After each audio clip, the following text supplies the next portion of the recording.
Hello everybody, this is of course the great and glorious, soon to be famous one day Nick Dutch, back on the camera again one more time for another delightful me talking to a piece of plastic which still has a sticker on it from the shop on which I bought it, second hand. Never mind, I'm just replying to a comment that was left on a video of mine, a very ancient old video of mine. You can tell it's ancient and old because it's poorly lit and I look like crap. Shut up! Oh, some people. Anyway, the video in question was my very early one, Demonology, How to Summon and Control Demons, in which I talk about my interpretation of the theology essentially associated with forms of spiritualism, because that's basically what it is. This person says, "You seem to know your stuff." Yeah, I know my stuff, man. Yeah, stuff, I know it. How many good and bad demons are there, and if you summon one, could you do harm? So the first part, how many good and bad demons are there, we don't know. As I've been trying to point out since the very early days, we don't know if there are any, spirits in the world. I mean, even in that video, I think I probably said it. That, there's more questions to be asked and there's just strange experiences to be had. So we don't know how many demons there are. You don't know how many demons there are. We don't even know how many species there are on the face of this planet. New ones are being discovered all the time. So how on earth are we supposed to know how many demons there are?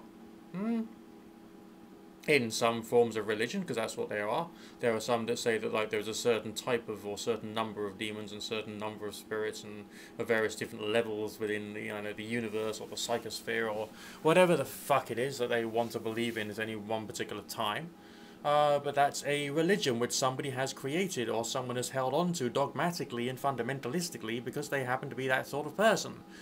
It doesn't mean to say that they are true, and even if I was to turn around to you and say, oh no, there are 15 good demons in the world and there are 10 really, really bad ones. I mean, what good would that do you?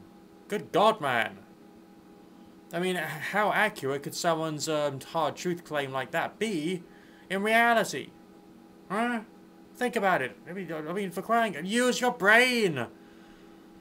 Nature has given you this wonderful grey matter organ which is pulsating with blood and chemicals and electrolytes and the rest of it.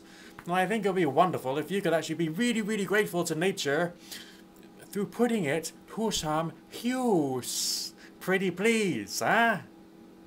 Oh. Then it says here, and if you summon one, could you do harm?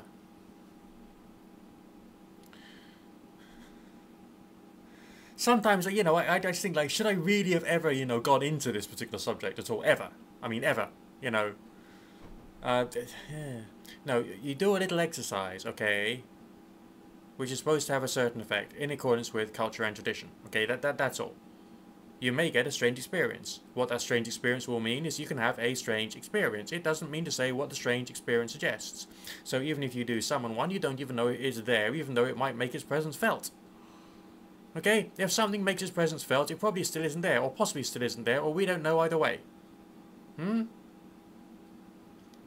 as far as could you do harm is concerned, I mean, oh, bloody hell. What harm? How harm? What do you mean by harm? Can it affect the outer world? We don't know. There are just some strange experiences which can happen in the world. Because all we got are two things, okay? We got folk myths and religion. And on the other hand, we've got strange experiences which people claim to have had, or that people have had. That's all. And the second one does not necessarily prove the first one. If you think the second one proves the first one, you're not using that sort of like stuff inside here. Just like you're not using it well. Just try, please. It's important. Oh my word. I'll talk to you later.